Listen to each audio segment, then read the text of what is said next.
Estou construindo lá em casa até hoje. Linha, pipa, tem um monte de coisa lá em casa. É hoje. Ali na sua casa você não vai buscar só pra pular direto. Mas eles parou, viu? Os caras deu uma sumida feia. Antigamente ali era. Aqui no Monte Sião, né? O Monte Sião vinha pra cá direto. Até onde que a CPE pegou nós ali. Falei assim, eu vou parar com isso aqui, que senão tem que ficar explicando, né? Você fala, não, eu sou pastor. Eu falei, pastor, não pode. Não pode também não. Estamos começando aí mais um podcast Pod Amigos com um amigo chamado Gessé Oliveira. Para você que não sabe de quem eu estou falando, é porque você ainda não viu as suas mensagens no YouTube. Pastor Gessé Oliveira, seja bem-vindo, que Deus abençoe, que possamos extrair muito aqui dessa conversa. Amém. Fala aí pra gente um pouco sobre você, quem é você, onde você mora, do que você alimenta, como é que pastor costuma se alimentar, Pastor se alimenta bem, se alimenta bem. onde eles vivem. Mas para mim é uma alegria poder estar aqui com vocês, né, no Pod Amigos, fazer parte, né, desse grupo seleto de convidados que vem aqui. Agradecer ao Ronaldo, né, pelo convite, pela paciência dele sempre com a gente e pela amizade de sempre. Bom, meu nome é Gessé Oliveira, né, fui apresentado, sou pastor na Igreja Batista Nacional em Rio Verde, sou paranaense de nascimento, mas estou em Rio Verde já há 18 anos. Já é Rio Verde. Já é Rio Verde, já sou rioverdense, já sou goiano, né? Como pouco piqui ainda, mas já sou goiano. Né? Tá se acostumando. É verdade. Mas sou pastor, casado, tenho 2 filhos, né? A Mariana e o Felipe. Trabalho com vendas, né? Na área de roupas masculinas. E hoje atuo também como corretor imobiliário em Rio Verde. Então, faço um pouco de tudo, né? E é um combo completo. É isso aí. Fala pra gente aí como uma pergunta clichê, mas que não pode faltar, né? Eu, particularmente, quando eu conheço uma pessoa, eu fico muito interessado em saber como aquela pessoa se converteu, porque a gente se surpreende, né? Uhum. A gente vê a pessoa assim, às vezes a pessoa firme na obra, fazendo a obra de Deus e tal, e não imagina o passado, que nem sempre foi daquele jeito, né? Às vezes a pessoa é toda desconcertada e hoje está aí. Eu queria saber como foi a sua conversão, se você vem de berço evangélico, se converteu na infância, fala um pouco aí. Então, não, na verdade, a minha família era toda católica, né? Católica Apostólica Romana. E desde daquela tradição, era praticante, mas assim, não intensamente. E mais ou menos no ano de 2001, em Apucarana, no Paraná, a sogra do meu irmão se converte, né? Sogra do meu irmão mais velho, que é o irmão mais velho de 4 irmãos, né? Sou eu e mais 3, ele é o mais velho. E aí minha cunhada então se converte também, né? Meu irmão se converte. E aí meu irmão começa um trabalho de evangelismo na minha família. E uma das pessoas alcançadas, primeiramente, é minha mãe. Minha mãe se converte e começa a orar pelo restante dos filhos e pelo meu pai. Então, no final do ano de 2002, eu já vim acompanhando ali, olhando a minha mãe, né, naquela transição, né, de religião, né, ao meu olhar e vendo aquilo. Confesso que não conhecia a igreja evangélica, conhecia só a parte que é divulgada de forma ruim, né? E, então a gente estava sempre fugindo dos crentes. Mas um dia, nessas andanças do meu irmão, indo me visitar, evangelizando a minha casa, a minha família, eu senti-se tocado, né, por Deus e pelo Espírito Santo, em conhecer mais, em saber mais do que era aquilo. Então fui despertado uma tarde de meio de semana e eu lembro que eu disse para o meu irmão assim, falei assim, olha, eu quero conhecer um pouco mais. Ele me chamou para a casa dele, da casa dele me chamou para a igreja. Então eu era um adolescente, né, de 12 para 13 anos, e num culto, né, na igreja, o Senhor me tocou e no apelo eu ergui a minha mão e já se vão aí são aproximadamente 22 anos servindo a Jesus. Bênção pura. Você se converteu então na adolescência. Na adolescência, de 12 para 13 anos. Ou seja, na pior fase do jovem, né? Que ele está descobrindo tudo. Exatamente, né?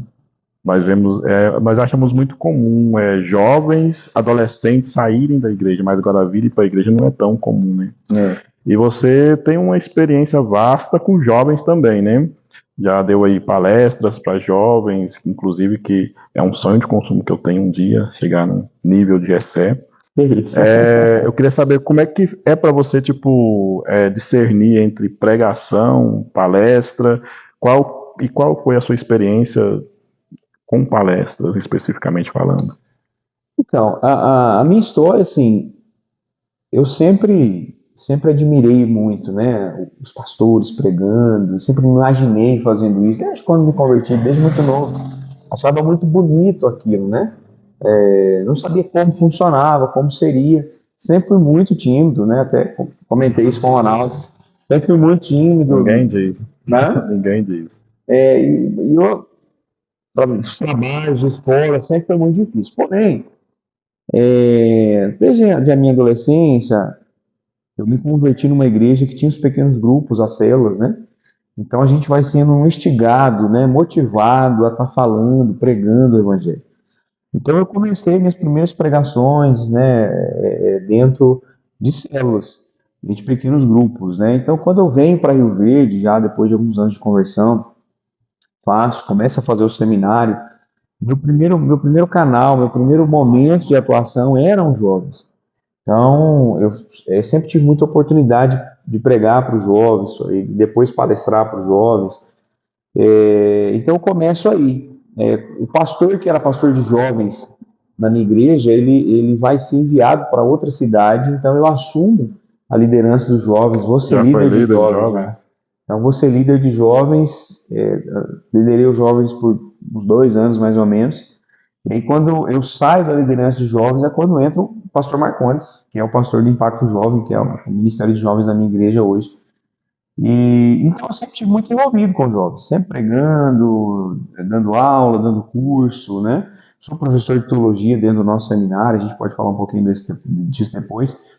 Então, mas aí quando o ministério começa a crescer e eu vou fazer outras coisas, então eu volto mais como convidado, né? De acampamentos, seminários, não só em Verde, mas fora, trabalhos. Fui líder de jovens de um departamento estadual da nossa convenção, então o sudoeste goiano, goiano, né? E algumas partes do estado eu rodei praticamente tudo, pregando, palestrando para jovens. Então, eu sempre estive envolvido com eles. Então, para mim, hoje isso é muito natural. Gosto muito, para mim é um ambiente muito tranquilo, né? E jovens se apegam muito, né? Então, tipo assim, às vezes você foi líder de jovens, mesmo que você não seja mais, o afeto continua. E sobre as palestras? Então, era um objetivo seu? Foi uma coisa que foi um acidente, né? Como não, foi consequência, é consequência mesmo, né? A questão do acidente, né? Na verdade, é consequência. A gente está tão envolvido nisso que as igrejas acabam convidando, né, para falar sobre um assunto, sobre outro. Como eu me converti muito novo, então eu passei essas fases de adolescência, juventude, né, um jovem adulto sem se casar, depois um jovem adulto casado, né, me considero um jovem adulto casado. Não sei se ainda sou, mas me considero. Isso é que então, isso foi muito natural. É consequência dessa vivência. Foi um processo. Sim. Você começou em coisas pequenas e aos poucos foi crescendo. E deu um branco agora. Vamos falar um pouco sobre a teologia, né? Você queria falar sobre a teologia. Mas antes eu queria fazer um comentário. Você estava falando aí sobre, quando nós estávamos conversando em off, você falou muito sobre essa questão da timidez e tal, e eu acabei me identificando, porque eu era uma pessoa que eu tinha vontade de fazer tudo, mas ao mesmo tempo também tinha muita vergonha, seja na escola, tipo, tarefas de escola, eu era um dos primeiros da classe, porém não gostava de apresentar trabalho na frente da classe. Então, quando você estava falando sobre isso, eu me identifiquei, porque quando a gente se converte, parece que, eu estava até conversando esses dias com o Cleverson, a gente se converte, a gente deixa de se conformar, né? Porque quando você é do mundo, eu sou tímido, pronto, acabou. Pessoas têm que me respeitar assim, pronto. Só que quando você se converte, você não se aceita mais daquela forma. Você sente que você precisa mudar para poder se adequar à obra que Deus tem para sua vida. Então, Eu acredito que muitas pessoas vão se identificar com essa história, porque hoje em dia as pessoas clamam muito sobre essa questão, né? Os jovens hoje são mais tímidos, mais retraídos, e às vezes tem tanta coisa para mostrar e de repente acha que você que está aqui hoje já nasceu assim, né? Você não passou pela mesma situação que eles. E foi um processo assim. É um desafio, Hoje é fácil falar, hoje é fácil. mas na época. E assim, a prática, quanto mais se pratica algo, melhor vai ficando, né? Mas eu costumo ter um texto bíblico, já preguei ele inúmeras vezes, que é a questão da multiplicação dos pães e dos peixes. Para aquele menino, os 5 pães e 2 peixes, está em João capítulo 6, né? De 1 a 15. Mas para aquele menino, 5 pães e 2 peixes era muito pequeno diante da multidão. Mas quando aquilo que a gente tem, e que não é nosso, que foi Deus que colocou em nós, a gente coloca aquilo à disposição do Senhor, o Senhor pode usar o que é um simples lanche da tarde para alimentar uma multidão. Então a gente precisa entender duas coisas. Aquilo que a gente tem, foi Deus que deu. E a segunda coisa, que aquilo que Deus deu, Ele espera que a gente coloque à disposição dele. E quando a gente faz isso, grandes milagres acontecem. Então o fato da gente falar, pregar, ministrar, viajar, conversar, aconselhar, nada mais é do que um grande milagre que Deus fez a partir de 5 pães e 2 peixes. Então eu gosto muito dessa analogia, né? E Deus sempre traz uma história real para nos ensinar, né? Você Sim. vê que as parábolas eram retratadas coisas do nosso dia a dia para a gente entender a dimensão do que era o reino dos céus. Sim. Então é aquele negócio, né? Às vezes a pessoa ela pensa que ela tem muito pouco, mas foi do pouco que Deus multiplicou os pães, foi do pouco que Deus multiplicou a farinha, o azeite. Então todas as grandes milagres que Deus fez foi um pouco. E aí eu lembro de outra parábola, que é a questão dos talentos. Todos nós somos responsáveis por aquilo que Deus confiou a nós. Então às vezes a gente acha, eu sou tímido, mas a mensagem do Evangelho, se ela chegou em nós, ela é uma boa nova, ela é uma notícia. Só que ela não é uma informação. Ela não só informa, ela muda, ela transforma. A boa notícia que é em nós, ela é uma explosão, né? E ela não consegue ficar guardada dentro de nós. Nós não podemos esconder isso. É o que a Bíblia diz, a gente não pode esconder uma cidade iluminada em cima de um monte, porque todo mundo vai ver. A gente não pode pegar uma lâmpada e colocar debaixo da mesa, o lugar dela é em cima. Então, a boa nova do Evangelho que está em nós precisa ser anunciada. Nós não temos o direito de esconder isso das pessoas. E quando a gente entende isso, a gente vai além. É difícil, é doloroso o processo, talvez a gente queira se esconder, fugir dele, mas não tem como. Se Deus nos chamou, Deus colocou algo nas nossas mãos, a gente precisa ir além. E pensando nisso, eu sempre me esforcei para estar falando. Hoje é o que você falou, hoje é muito tranquilo, é muito fácil. Fala em qualquer ambiente, para qualquer quantidade de pessoas. Claro, dá medo, dá nervosismo. Isso continua porque, primeiro, não é uma mensagem nossa. Segundo, a gente continua dependendo do Espírito Santo. É o peso da responsabilidade. Então, mas a gente não pode se omitir, né? A grande verdade é essa. E como é que você passou de aluno de teologia para professor de teologia? Então, eu fiz o Seminário Teológico Batista Nacional, o qual o Everton comentou, né, no último podcast. Falando aí que eu já vou. Ok, então, fiz 3 anos e meio de teologia, mais 1 ano de convalidação pelo MEC. E quando eu me formei no final do ano de 2000, no meio do ano de 2010, quando eu me formo em teologia pelo Seminário Teológico Batista Nacional, no ano seguinte eu fui convidado para fazer parte do corpo docente do seminário, para ser um dos professores.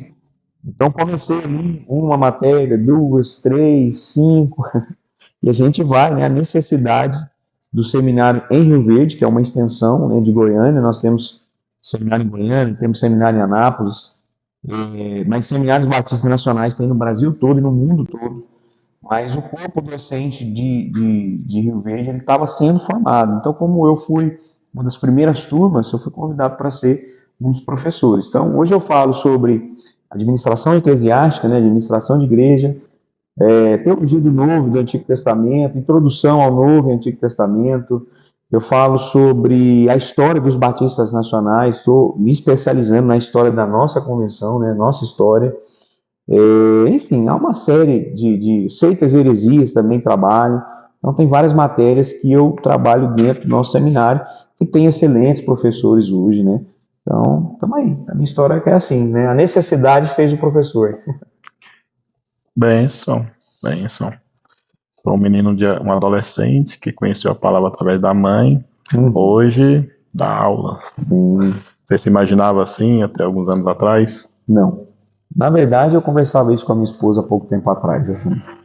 Deus tem um propósito em tudo, eu creio muito nisso. Quando Deus me chama para sair do Paraná, e eu tenho certeza que eu fui chamado por Deus, né, para sair da minha terra, longe de se comparar a Abraão, misericórdia não é isso, mas Deus me chamou realmente para sair da minha terra e ir para uma outra terra, que é Rio Verde, e aqui desenvolver o meu ministério. Isso foi muito bom para mim, porque se eu tivesse ficado lá, eu não sei se eu estaria fazendo o que eu faço hoje. Então, eu vim para Rio Verde, conheci a minha igreja, os meus pastores, meus líderes, e eles sempre me impulsionaram a ser alguém que eu sou hoje e continuar crescendo, desenvolvendo o ministério chamado. Então, não tenho dúvida do que eu fui chamado por Deus para sair da minha terra e estar aqui. Continuo à disposição dele, se ele me quiser tirar daqui e mandar para outro lugar. Não tenho vontade de ir embora de Rio Verde. Acho Rio Verde realmente uma terra do avivamento. Eu sei que Deus está fazendo e fará grandes coisas nesse lugar. Não tenho vontade de ir embora, mas estou na dispensação do Senhor. E também não tenho dúvida da vocação que Deus me deu. Eu faço outras coisas no dia a dia, faço, com certeza. Tenho a minha profissão fora, né, da igreja, mas a minha vocação em Deus, ela vem sempre em primeiro lugar. Então, se eu estou vendendo uma roupa, se eu estou vendendo um imóvel, se eu estou vendendo uma casa, eu continuo sendo pastor de vidas, pastor Gessé, pastor da Igreja Batista. Não é pastor só em horário comercial. A gente é pastor integralmente, né? Dormindo ou acordado, a gente é pastor. Benção, benção. Só para justificar a ausência do Lucas, primeira vez que a gente grava separado, ele falou que a culpa é nossa, que orou para ele casar, então nós estamos gravando à noite, ele precisava buscar a esposa na faculdade, né, que é lá do outro lado da cidade. Verdade. Mas creio que no próximo nós já estaremos aqui, né? E como é que surgiu sua vocação, assim, tipo, quando você começou a se envolver na obra? Vamos por partes. Quando você começou a se envolver na obra. E teve algum momento assim que você estava fazendo algo, tipo, porque a gente eu sempre falo que a gente só descobre o chamado da gente trabalhando, né? Sim. O Everton descobriu o chamado dele trabalhando, não foi? Tipo, ele nem sabia que ele queria ser policial. Exato. Então ele foi na obra mesmo trabalhando. Então, quando foi que você descobriu o seu chamado trabalhando e quando se aconteceu algum momento na sua vida que você estava fazendo algo e que você descobriu que aquilo não era para você, tipo, né, eu comecei a fazer achando que eu ia gostar e acabei não gostando. Porque a gente sempre fala da parte de gostar, né? Uhum. Mas nunca fala da outra parte. Então, eu fui aquele típico menino de igreja, que estava na igreja o tempo todo, né? Você morava na igreja? Morava na igreja, estava ali. Eu me converti muito cedo, então, como bom adolescente, tem muita energia, muita disposição, e os meus pastores na época souberam aproveitar isso muito bem. E eu lembro que eu estudava de manhã, chegava, deixava a mochila em casa, mal almoçava, corria para a igreja. E eu queria ajudar, eu queria ser útil. Então, comecei limpando a igreja, né, varrendo o pátio da igreja, até que o pastor um dia me deu o molho de chave da igreja. Ele falou assim: a partir de hoje você vai abrir e fechar a igreja para o culto. Para mim, aquilo foi um privilégio. Parecendo que eu estava sendo ordenado para ministério, né, ser pastor. É uma honra muito Mas grande. eu tinha a chave da igreja, né? E eu fiz isso com muito carinho. Então eu chegava uma hora antes, abria, ligava os ventiladores, abria as janelas, e assim eu comecei. E aí eu queria mais. Aí eu fui aprender a mexer na mesa de som, né? E eu lembro que eu mais atrapalhava o Ministério de Louvor do que ajudava, mas muito custo fui aprendendo um pouco ali. E meu sonho era tocar bateria, então me esforcei, não tinha dom nenhum, mas me esforcei, aprendi a tocar, toquei, sei lá, 10, 15 anos no Ministério de Louvor. Só parei porque o ministério, as atividades ficaram muito intensas e eu não conseguia mais cumprir os horários de escala, de ensaio, e aí então eu saí do Ministério de Louvor para me dedicar a outras coisas. Mas foi isso, né? Então, o chamado, como que eu aprendi o chamado? Foi exatamente assim, Ronaldo, trabalhando. né? Claro, eu tinha uma palavra de Deus? Tinha, né? Um dia alguém disse, numa palavra de revelação, que Deus me usaria na palavra. Mas eu nunca fui direto nisso. Eu fui galgando degraus, eu fui trabalhando, aquilo que aparecia eu fazia, desde limpar o chão, lavar o banheiro, visitar, e enfim, meu pastor ia visitar, eu ia com ele, tinha oração no monte, eu ia também, e aonde precisava eu estava. Então isso foi gradativo, né? O meu chamado, a minha vocação, realmente eu descobri fazendo. E como que eu descobri? Quando eu tinha a oportunidade, né? Vamos agora definir, né, a questão de pregar, né, de ministrar, de estar à frente nesse sentido, é que quando eu fazia algo assim, aquilo parecia a melhor coisa do mundo. Eu me sentia realizado. Então eu falei, olha, eu tenho certeza que isso é o que Deus quer para mim, né? E faço isso até hoje, né? Seja ministrando num culto, seja aconselhando o irmão, quando termina, eu tenho a plena certeza, porque aquilo me preenche completamente. Então, é assim que eu entendo que esse é o chamado de Deus. Você não reclama do cansaço Não, eu posso fazer isso o tempo todo, e mesmo cansado, às vezes mesmo tendo que dividir o meu tempo com outras coisas, eu sei que é isso que Deus quer de mim. Agora, como que eu entendi que tinham coisas que eu fazia que não agradavam, não é que não agradava a Deus, mas eu sabia que não era aquilo. Eu sempre trabalhei secularmente, né? Trabalhava com vendas e tudo. Até um dia que eu entendi assim que, olha, eu posso continuar fazendo isso pelo resto da minha vida, mas eu preciso parar para me dedicar àquilo que Deus tem para mim. Eu preciso estudar, eu preciso ir atrás. Foi quando eu saí do Paraná, venho para Goiás para estudar teologia e continuo, chego aqui, continuo trabalhando, né? Vou trabalhar com vendas também. Mas em um certo momento eu sou convidado para estar integralmente no ministério e aquilo era o convite que eu mais queria. Hoje eu concilio novamente, né, o trabalho secular, digamos assim, né, mas concilio tanto as duas coisas, mas a minha vocação é o Evangelho, pregar o Evangelho. Bênção, bênção. Glória a Deus por isso, né? Que outros jovens possam trabalhar para descobrir, né? Que a gente vê muito, eu já liderei jovens por um tempo e vejo muitas pessoas falando como que eu descubro o meu chamado. É, Mas aí a pessoa acorda tarde, não lê Bíblia, não está não se envolvido, envolve em nada na não se igreja, envolve. né?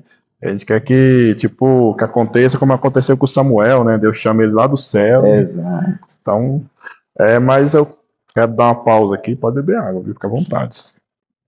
Quero falar sobre as pessoas que acreditam em nós, porque a gente não é um podcast grande, então para investir na gente tem que ter coragem, viu? Então precisamos falar sobre essas pessoas que estão nos honrando, então precisamos devolver essa honra, né? Que é a White Box, né?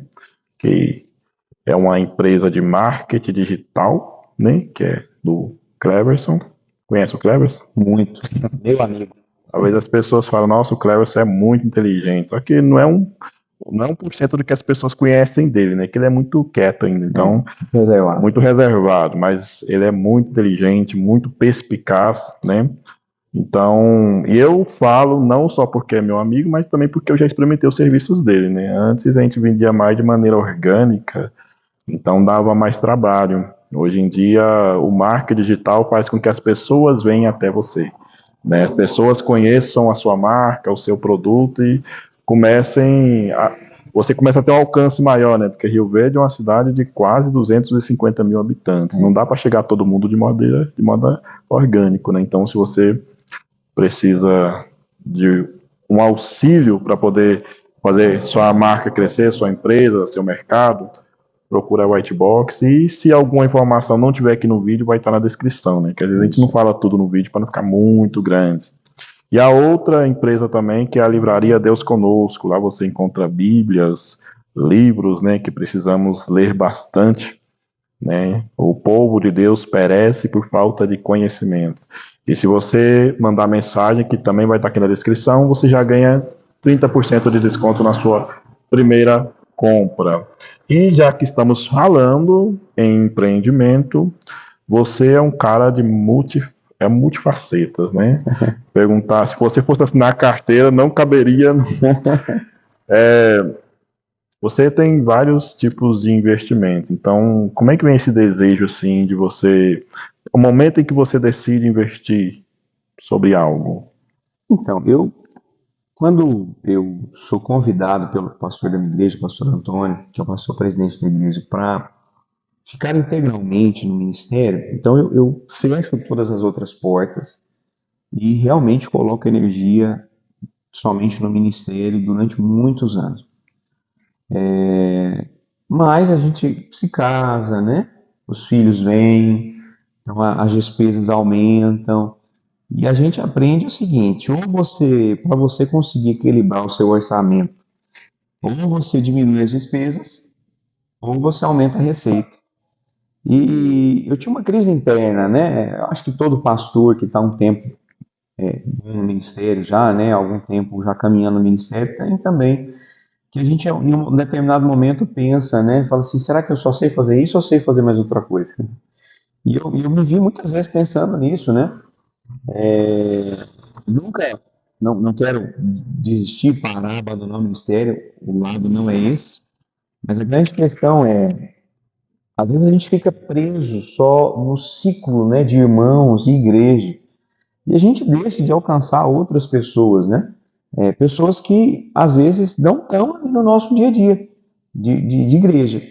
E pensando em tudo isso, né, em alguns momentos, minha esposa sempre me incentivou muito a empreender, a fazer uma outra coisa também, né? E aí a gente começa, no ano passado, eu voltei, né, para a área das vendas, vendendo na Vestindo Homens, que é a minha empresa, minha loja, né, de roupa Voltou, masculina. então você já vendia antes. Hã? Já vendia antes. Eu vendia, mas não para mim, né? Vendia, quando trabalhava secularmente, vendia, trabalhava em outras empresas. Você já tinha uma certa experiência. Tá, de venda sempre trabalhei com isso, né? Mas aí abri meu próprio negócio. Então, minha esposa, ela tem essa veia de empreendedora, a família dela assim, né? Meu sogro, enfim. Então, ela é fotógrafa. Então, além de bancária, ela é fotógrafa.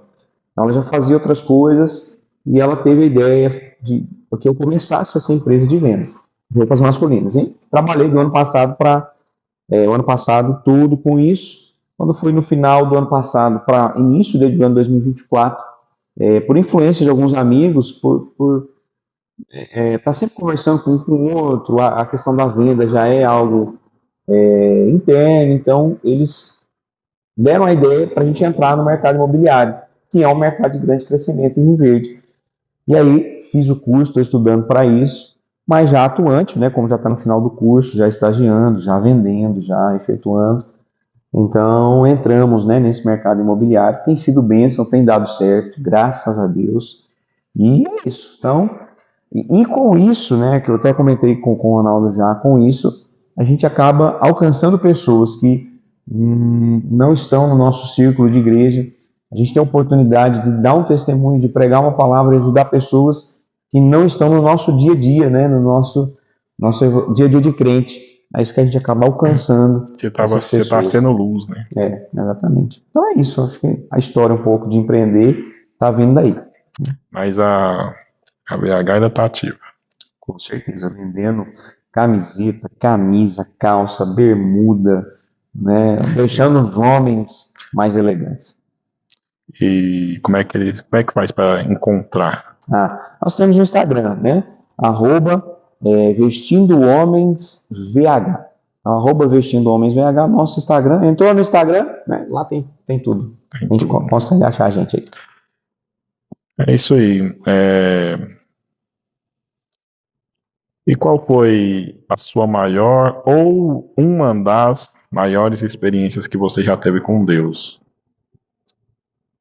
Sem dúvida. Claro que a nossa maior experiência com Deus vai ser sempre o dia que Jesus nos encontrou, né? O dia que Jesus olha para nós, nos chama e a gente diz sim. Com certeza essa é a maior experiência de todos, porque é a que vai perdurar, né, até a eternidade. Mas a mais marcante, com certeza, o dia que eu fui batizado com o Espírito Santo, também ainda um adolescente, mas num desses encontros, né, acampamentos, e eu lembro numa manhã de domingo, a gente foi ministrado sobre o poder de Deus, o poder do Espírito Santo. Me rendi ao Senhor ali e Ele me encheu com a sua glória. Então fui batizado com o Espírito Santo, recebi o dom de línguas e me derramei na presença do Senhor. E com certeza esse dia foi o dia que, uma das experiências mais marcantes. Tirando essa, um dia onde, eu até contei essa história para o Ronaldo já, né? Que eu saí da escola, né, com a notícia que o pai de um amigo tinha sumido, né, e ele era um policial aposentado. Então eu chego em casa e a primeira coisa que eu faço é orar, interceder por aquele homem, né? E eu lembro que era uma noite, naquela noite eu senti uma presença maligna, sobrenatural, né, em volta de mim. É como se meu quarto estivesse cheio de demônios querendo me matar. E eu orei, eu lembro que eu orei, eu tinha medo até de abrir o olho nesse dia, nesse momento, mas eu orando, pedindo misericórdia de Deus por esse homem, por esse amigo e por mim, né? Porque na hora eu confesso que fiquei com muito medo, mas uma presença de Deus veio, invadiu o quarto. Eu lembro que aquela presença maligna foi embora.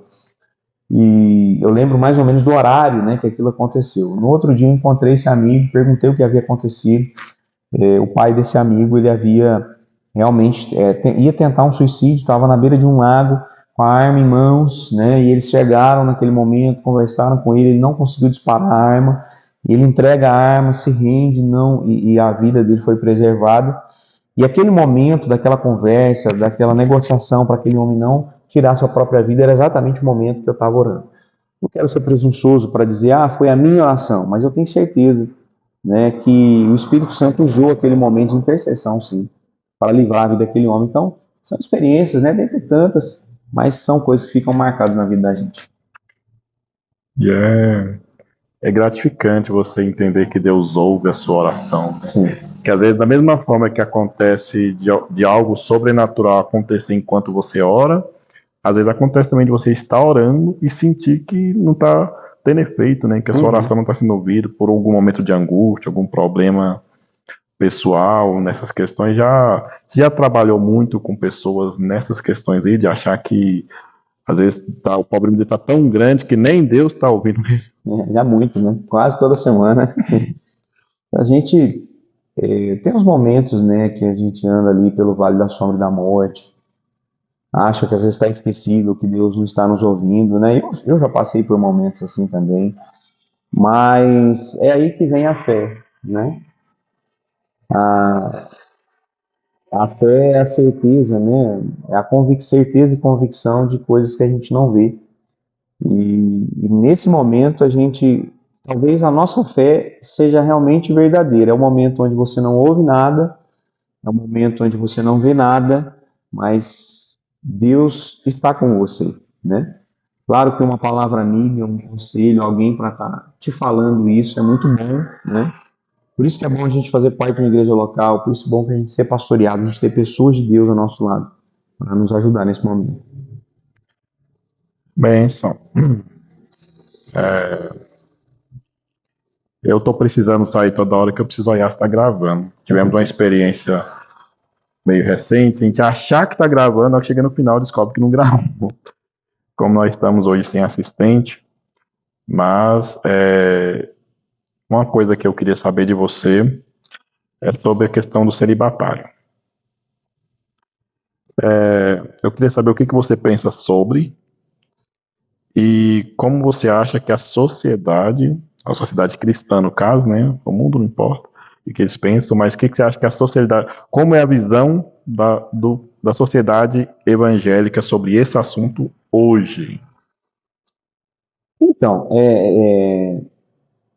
é algo até difícil de falar e às vezes é difícil para as pessoas entenderem. Então, o celibato ele é um chamado de Deus, né? Posso dizer que o celibato é um chamado de Deus, posso dizer que o celibato é um dom de Deus, né? Existem algumas pessoas que vão optar pelo celibato, aliás, existem pessoas que vão ser celibatárias por um dom de Deus, né? A Deus vocação. uma vocação, até um dom mesmo, né? Que Deus deu ali, porque ela não vai se sentir, ela não vai ver a necessidade de se casar, ela não vai se sentir atraída sexualmente por ninguém, né? E ela vai dedicar a vida dela para o Senhor. Ali conheço muitas pessoas assim, na história, né, da igreja há muitas pessoas assim. Agora há também aquelas pessoas que vão tomar essa decisão. O apóstolo Paulo vai falar: se você puder, não se case. Mas, se você for para viver abrasado, é melhor casar. Ele teve a opção de permanecer assim. Há controvérsias, né, que Paulo foi casado, não, ou não, mas o que a Bíblia deixa mais claro seria que ele optou por não casar. Então, existem pessoas também que vão optar, elas têm o desejo sexual, elas às vezes até em algum momento da vida vai ter o desejo de se casar, mas por amor e urgência à obra do Senhor, elas vão escolher não se casar. Agora, é uma coisa entre ela e Deus, e precisa ser bem acordado, né? Entre ela e Deus, e ela precisa ter convicção disso. Agora, como que a igreja vê isso? Muitas vezes não entende, porque a igreja está sempre falando, né? Ah, você tem que casar, você tem que ter alguém. Às vezes a gente, como pastor, né, quer ajudar também, dar uma ajudinha, casar os É jovens. conhecido como casamento mesmo. Então, né? Às vezes sou convidado para falar, né, para jovens, jovens casais. Aconselho muitos jovens casais, né? Casais casados. Isso é uma marca um pouco do meu ministério. Tem ajudado muitos casais jovens, né? Principalmente ali nos primeiros anos do seu casamento, que são os anos difíceis também. Mas a igreja precisa ser madura o suficiente para entender que existem pessoas que não vão se casar, que elas vão dedicar a vida delas ao Senhor. E isso é bênção também, né? Isso é muito bom. A pessoa não vai ser menos completa. Não é menos completa, não é menos feliz, né? E essas pessoas que a igreja entendeu e a pessoa entendeu e Deus confirmou que ela vai ser assim, ela escolheu isso ou tem esse dom, aí como igreja, como pastores, como líderes, a gente precisa incentivar e ajudar. Benção. Eu queria falar sobre isso porque eu não escuto muito esse assunto. Pode falar. Mas é bom, né, deixar isso claro, né? Uhum. Parece que o ser humano, desde que nasce, tem a obrigação de casar. Mas vamos falar sobre missões agora, né? Você é um missionário nato.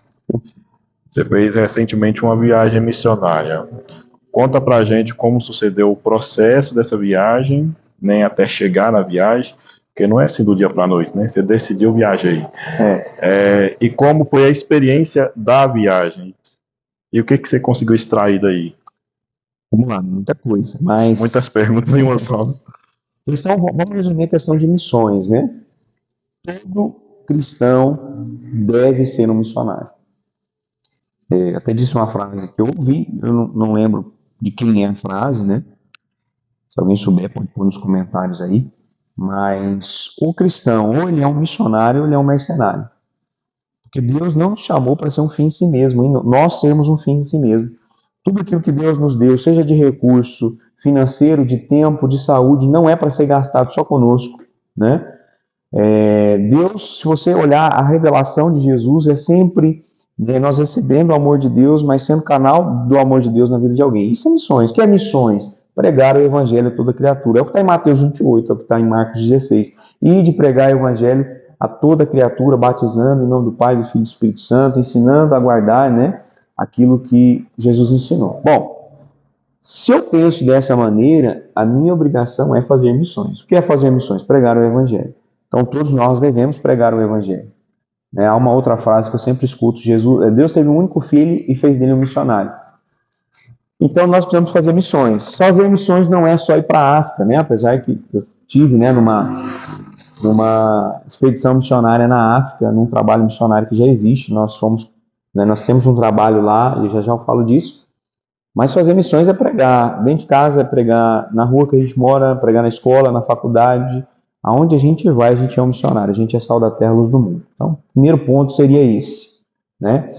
Eu faço parte de uma igreja batista. A história da igreja batista é uma história de missões.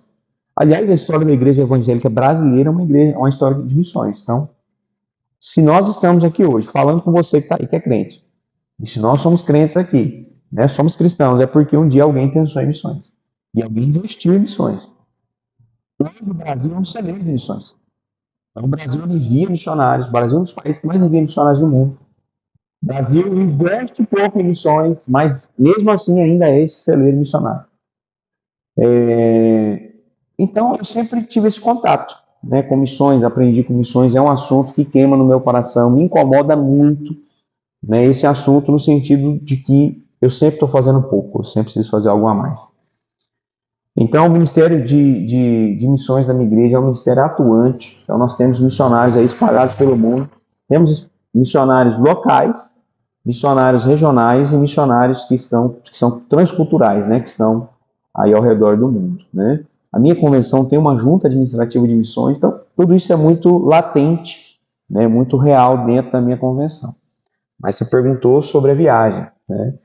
Há mais ou menos aí há 3, 4 anos atrás, um grupo de amigos em Rio Verde começou um projeto em Guiné-Bissau, na África. Por quê? A junta de missões da minha convenção enviou para Guiné-Bissau uma missionária chamada Yara, Ana Paula. A Yara é rioverdense, né? Professora municipal, estadual de carreira, abandonou os concursos dela aqui porque foi chamada para missões. Era membro da nossa igreja, foi enviada para missões, para Guiné-Bissau, trabalhou numa região chamada Bula, né? Imacó, que é uma aldeia em Guiné-Bissau. Lá eles implantaram escola, lá eles implantaram igreja, eles evangelizaram aquela região. Já é um trabalho consolidado, né? Mas havia necessidade de expandir esse trabalho. Então esse grupo de amigos em Rio Verde se mobiliza, alguns crentes, outros não crentes, né? Começam a se mobilizar para começar a construção de um centro comunitário em Bula, que é uma região de Guiné-Bissau. E a partir dali, então, eles começam a mobilizar igrejas, e a minha igreja é uma dessas igrejas. Então, nós tivemos ali 1 a 2 viagens missionárias antes de eu ir, né? Sempre apoiei de outras maneiras, mas quando foi em 2023, surgiu a oportunidade de eu ir nessa viagem. Então, nós começamos a trabalhar em janeiro de 2023, mobilizando pessoas e recursos para a construção desse centro comunitário. E quando foi no dia 30 de outubro, né, de 2023, com tudo pronto, a gente viaja para uma viagem de 10 meses depois. 10 meses depois. A gente viaja. Então não foi do dia para a noite. Não foi do dia para a noite, muito trabalho. Para vocês terem uma ideia, nós movimentamos mais ou menos 600 mil reais nesses 10 meses para que tudo isso acontecesse. O projeto não paga as passagens de ninguém. Nós somos um grupo de 13 pessoas, cada um pagou a sua passagem. Então, além de trabalhar para levantar recursos para a construção, ganhar brinquedos, uniformes para a escola, além de tudo isso que nós ganhamos, em dinheiro, nós arrecadamos mais ou menos 250 mil reais para essa construção, né? Então, nós ficamos 18 dias lá, né? Você ia perguntar alguma coisa? Não. Né? Então, ficamos 18 dias lá. Então, saímos de Brasília, Lisboa, em Portugal, Lisboa, Guiné, aliás, Lisboa, Bissau, que é a capital de Guiné-Bissau, e aí depois mais uma viagem de carro até Aldeia. Ficamos lá 15 dias. Experiência incrível. É um mundo totalmente diferente do nosso. É um país completamente atrasado em relação ao Brasil. A linha de pobreza, eles vivem abaixo da linha da pobreza. O IDH deles é um dos piores do mundo. O PIB deles também é um dos piores do mundo. Então, assim, o que mais marcou na minha vida lá? Discrepância social. Há pessoas muito ricas, com certeza, que se aproveitam até da miséria dos outros, né? Mas há pessoas muito pobres mesmo. E há pessoas, claro, ali de uma classe média, né, que trabalham, que fazem uma coisa ou outra, mas no sentido geral, o país ele é muito pobre. Depende de mão de obra, da ajuda, de ajudas internacionais. Outra coisa que chama muito a minha atenção naquele país é a perspectiva de mudança. O que a gente percebe? É que ninguém tem uma perspectiva que o país vai melhorar. Que as coisas... Eles não têm mais esperança. Não, eles nem têm essa ideia. Se acostumaram. Se acostumaram com aquilo, né? Então, qual que é a perspectiva de melhora para quem mora lá? Ir embora do país. Então, se eu for embora do país, então a minha vida melhora.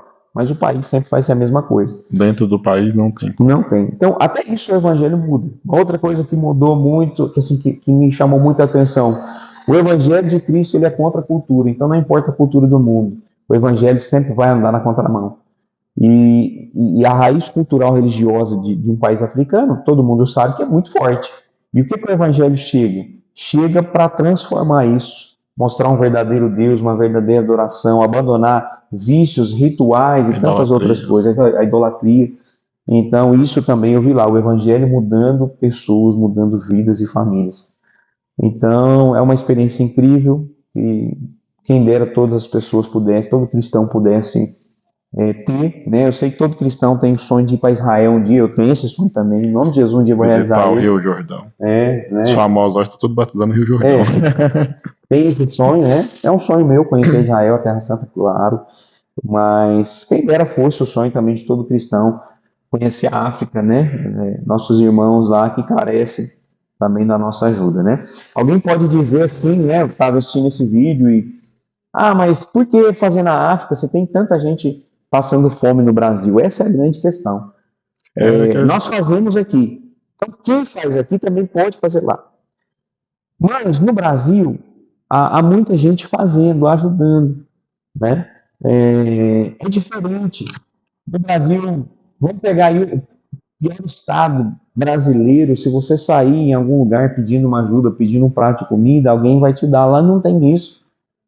Ninguém não tem essa ajuda. Outra coisa, no Brasil a gente tem 3, 4, 5, 6 projetos sociais, governo municipal, governo estadual, governo federal, projetos sociais de distribuição de renda. Não é o perfeito? Não é, mas existe, mas tem. Né? Lá isso não tem, lá isso não existe. Então é cada um por si mesmo e Deus olhando, né? O órfão e a viúva, o necessitado. E a igreja brasileira muitas vezes é bênção, é resposta de Deus nessa nação. Então, acho que é isso a minha experiência. E quero ir esse ano, em nome de Jesus, ore por mim, você que está vendo esse vídeo, ore para Deus me dar graça e condição financeira de estar lá esse ano novamente para mais 15 dias. Eu ia dizer que muitas pessoas, eu falo porque eu já ouvi, né? Não é uma questão de achismo. Acha que viagens missionárias é uma coisa fácil, né? Alguém paga a sua passagem, você viaja e vai pregar.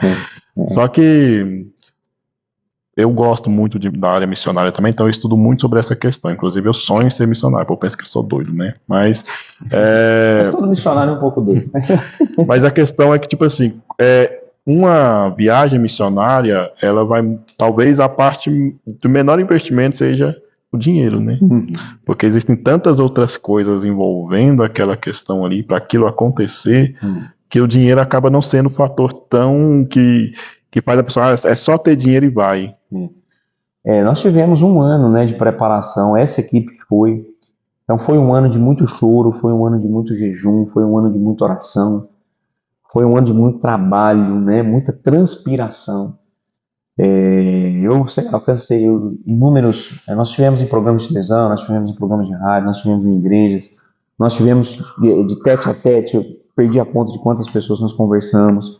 Mas tem o investimento financeiro da viagem, mas também, por exemplo, nós tivemos médicos, dentistas, advogados, engenheiros que deixaram de ganhar aqui para poder estar lá, né? Além de pagar para ir, tem um tempo que ele não estava aqui. Foi uma renúncia, né? Um dia lá já era um prejuízo enorme. Exatamente. Então, a sua família que fica, né? Então, meu filho ainda não tinha completado nenhum ano de idade e graças a Deus, os irmãos, né, que nos ajudam em toda a logística, mas não é fácil, realmente uma renúncia. Agora, se para nós 15 dias isso é difícil, imagina para as missionárias que estão lá, né? Yara, Ana Paula e tantos outros, né? São anos, décadas, né, de missionários espalhados pelo mundo, negando a si mesmo em prol do amor de Deus às nações. Né? Então isso é muito maior. Bênção. E hoje a sua perspectiva, a sua visão mudou. Com certeza. A gente precisa valorizar muito o país que a gente vive. O brasileiro, ele reclama muito. Né? Ele murmura demais. Tá no DNA. Reclama quando tá frio, reclama quando tá calor. Exatamente. É do ser humano a reclamação, né? A insatisfação. Mas existem duas palavrinhas que eu tenho tentado encaixar em tudo que eu vou fazer, que é contentamento e satisfação. Não é fácil. É você estar contente e satisfeito no pouco, mas até isso a gente precisa exercer. A gente, mesmo no pouco, a gente precisa saber que Deus está cuidando de nós. Em tudo dá graças. Em tudo dá graça. Contentamento e satisfação. Né? E falando em missões, né?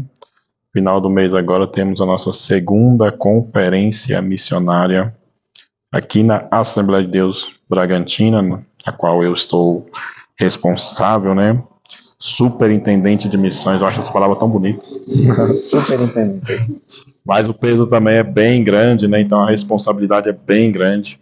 E o pastor Gessé é um dos que vai estar aqui. Eu queria que você fizesse o convite pro pessoal aí.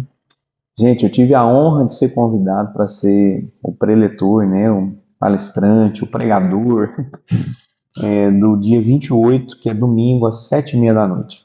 7 horas. 7 horas da noite, perdão. Né? Às Vila Batista, 7h30. 19 horas da noite. Nós estaremos aqui ministrando uma palavra referente a missões. O tema é até os confins da terra. E muito pertinente, né, sobre isso que nós estamos falando aqui. Eu quero convidar você que está assistindo esse vídeo, venha. Né? Se você é da igreja, desta igreja, não pode faltar. Mas você que está vendo esse vídeo, se você puder, venha participar com a gente. Tenho certeza que será uma noite onde Deus vai falar ao seu coração, trazer um despertamento sobre o seu chamado, a sua vocação. Talvez você não precise ir para a África para ser um missionário, mas Deus quer usar você aonde Ele te plantou, aonde Ele te colocou. Então, venha, você é o nosso convidado, não só para o domingo, mas para os outros dias, né, da conferência.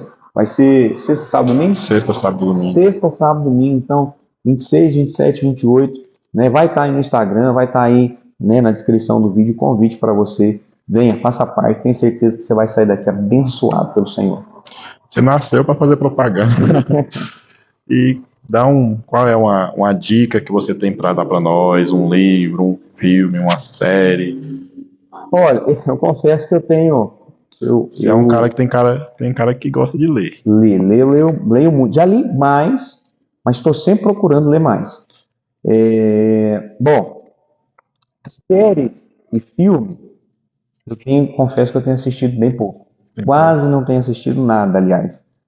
Mas livro eu tenho alguns. Então, o Everton falou da Graça Transformadora, né, do Luciano Subirá. Eu tenho um outro livro do Subirá excelente, que eu gosto muito, que é Até que Nada Mais Importe. Eu tenho esse livro. O Ronaldo, inclusive, tem para vender? Tem. Compra do Ronaldo, Deus Conosco, livraria. Eu li ele, é muito bom. Então fala sobre essa busca, né, pelo Senhor.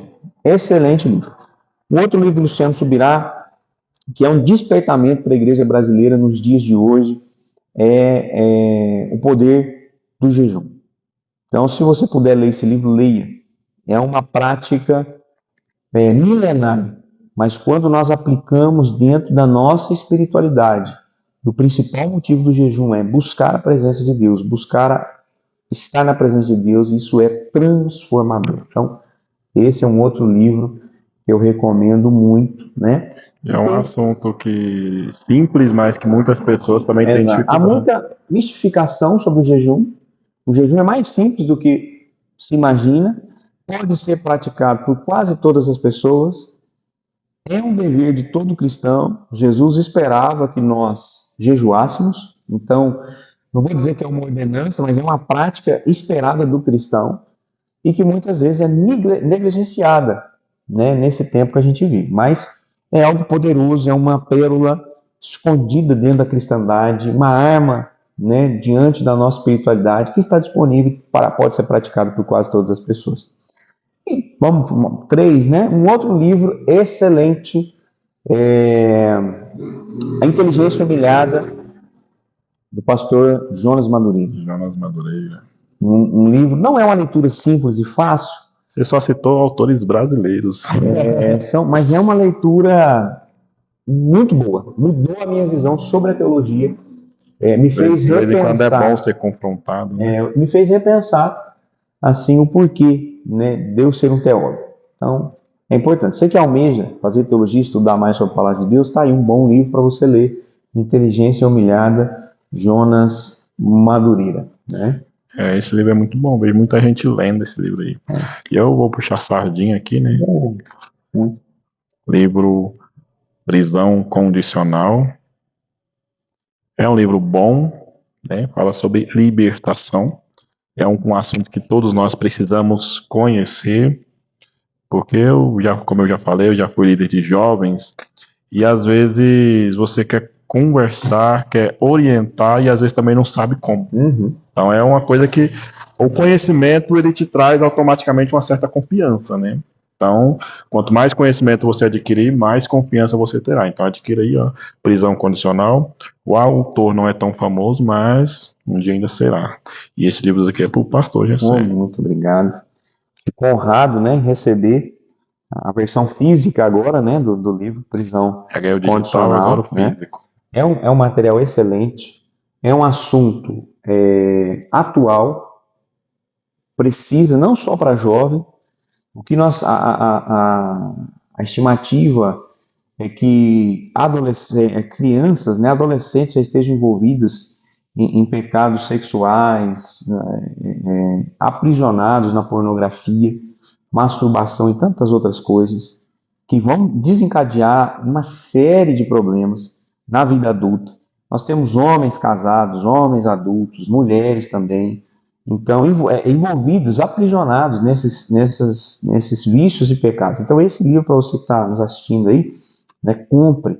Você vai estar abençoando a vida do Ronaldo, o ministério dele, mas principalmente você vai estar recebendo conhecimento para você lidar, às vezes, com a sua prisão, com o seu pecado, e você também pode ajudar outras pessoas. Então, fica aí o convite, o desafio para você ler, comprar, adquirir, né? Agradeço. Não é só propaganda, não. Você leu, então. Eu já li o livro, sei que é bom. Agora tenho o prazer de ter ele físico. Então, obrigado. E quero aproveitar esse momento, cortando ele, para parabenizar o Ronaldo, né?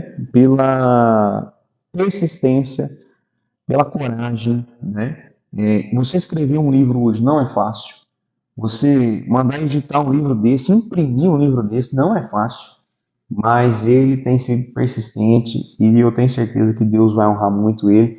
E esse aqui é um dos, né, de muitos que virão. Eu tenho certeza que o Senhor pode e fará, né, ventilar esse livro aí nos quatro cantos desse Brasil, em nome de Jesus. Benção, fiquei até sem palavras agora. Mas, glória a Deus por isso. E eu queria que você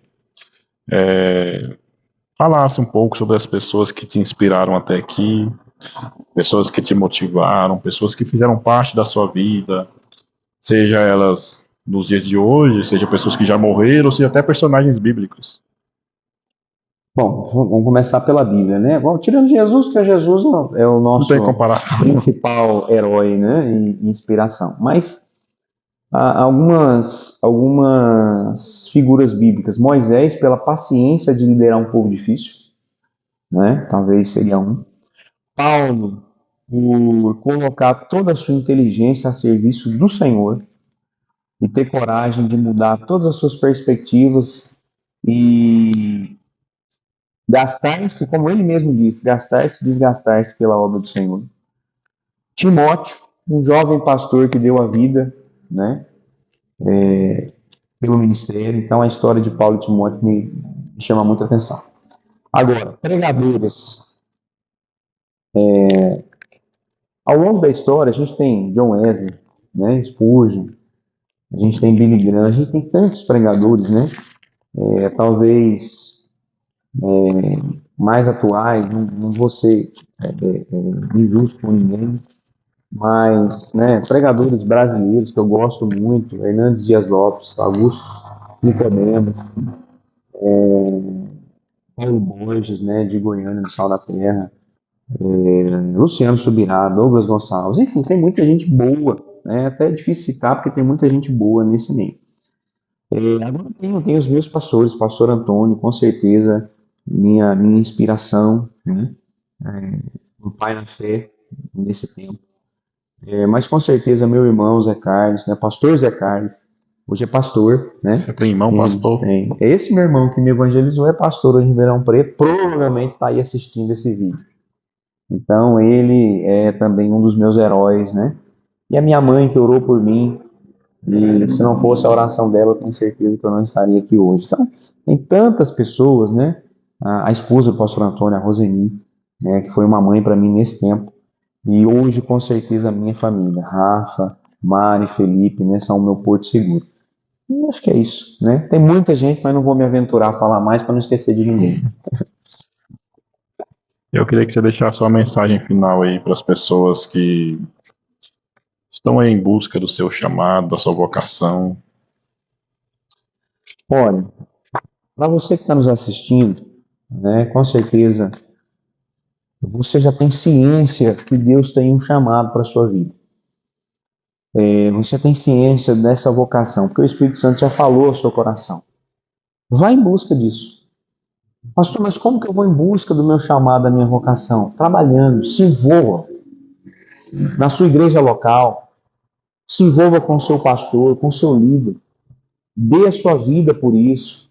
E você vai perceber que Deus vai direcionar os seus passos. Invista. Invista tempo, invista recursos financeiros. E o mais importante de tudo, não desista. Porque Jesus pagou um alto preço por nós e não desistiu da nossa vida. Então não desista do seu chamado, né? O tempo de cantar, o tempo de Deus nos honrar chega, né? Não é uma honra pregada nesse evangelho barato por aí, não é isso não. É a honra de poder ver os planos e as promessas de Deus se cumprindo na nossa vida. Talvez seja essa, né? E você que está assistindo esse vídeo, que porventura não entregou sua vida a Cristo, faça isso hoje, onde você estiver. Porque Jesus está voltando, né? E você precisa entregar sua vida, crer nele como seu único e suficiente Salvador. Porque esse é o único caminho para a salvação eterna. Bênção pura, mensagem abençoada e vidas serão alcançadas. Vamos ficando por aqui. Quero agradecer ao pastor Gessé, né? Creio que numa próxima vez que a gente tiver, o Lucas já vai estar aqui, né? Vamos gravar num horário mais propício.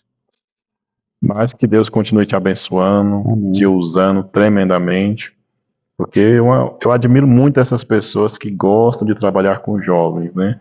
Porque às vezes ver aquela multidão de jovens lá é fácil, mas agora lidar com o problema individual de cada um é uma questão muito...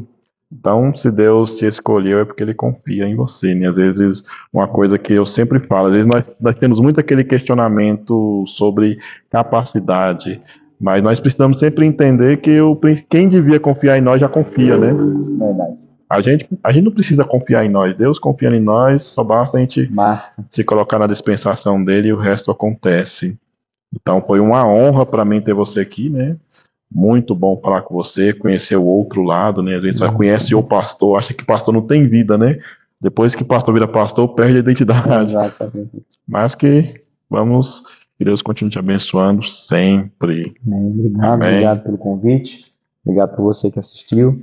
A honra é minha, né, de estar aqui. Quer encontrar o pastor Gessé, entra no Instagram dele. @Gessé Oliveira M2. M2. Estou lá. E Obrigado. Vestindo Deus abençoe. Homens, @Vestindo Homens VH. BH. Para imobiliária é o seu Instagram. Imobiliário é o Instagram principalmente. Bem, então quer comprar uma casa em Rio Verde, procura o pastor Gessé. Exatamente. Quer comprar roupa, quer ficar bonito, né? Procura o pastor Gessé. Ouvi dizer que depois que a gente comprou roupa dele, até casou. É verdade. Então, vamos ficando por aqui. Falou. Até mais. Obrigado. Nem doeu. Obrigado. Amém. Deus abençoe sua vida. Em nome de Jesus. Viu? Amém. Foi, ó. Você quer ajuda pra gente finalizar aqui? Deixa eu pausar aqui. Lá. Ai, acabou que eu esqueci de dar a caneca. Eu não podia deixar de entregar a caneca para o pastor Gessé. Muito obrigado, gente. Toma. Ganhar presente é bom demais, gente. Olha. Aí, ó. Só quem vem no podcast que tem dessa, tá vendo? Maravilha, obrigado. Bênção pura, você tomar seu leite, seu café da manhã. Isso aí. Fazer seus devocionais. Aí, muito bom. É isso aí. Obrigado. Amém. Agora corta.